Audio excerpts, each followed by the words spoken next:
irreechaa yookaan waaqeffannaadhaa ha isaan labsan akka qabsoon haram kaantakatti namni haqa ofiitii fi biyya ofiitii fi qe'ee ofiitiif du'uun falmachuun haramummaan qabu.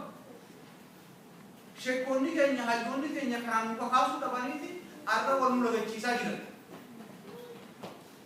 Yooniin guddinaa hojii deeme arra jawween barre namticha kiristaana sun hojii deema. Yoo inni na hojii deeme akkas jedhaniin kanaaf nu keessatti fidaa jira. Diinni nu harkatti nu keessa akkana ta'ee jira. Warreen gogaa Oromoo uffatee Oromoo adda qoodan Oromoo keessa jiran jira keenya. Kana mataa bandifadhaa of keessatti haraadhu amantiin Oromoon addan baamu gandaaf kutaan addan baamu dhimmi keenya dalgaan keenya lafeen keenya dhiigni keenya tokko. Yoo dhiiga keenya fuudhan dhiiga Oromooti malee dhiiga amantii Islaamummaa yookaan Kiristaanummaa nu keessa maraatu.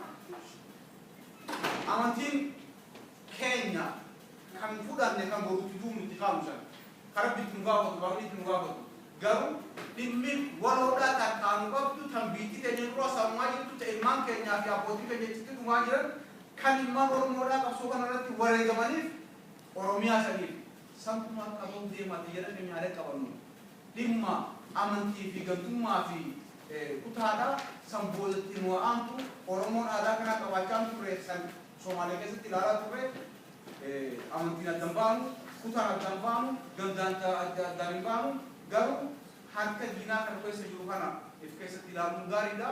Gubbarratti immoo dhaabbiin adda bilisummaa Oromoodhaa dhaabbiin jalatti keessaa fofottooqee bibbiqilaa jiru kana of keessatti akka dhimma isaanii fudhatanii Oromoof tokkooman hawwii keenya.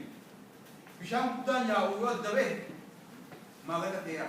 Maganii yoo walitti deeme immoo galaana ta'eeti dhagaa cufa buqqaasee deemaa jechuudha. Oromoon sababii ta'uu qabdu guddaa galatooma.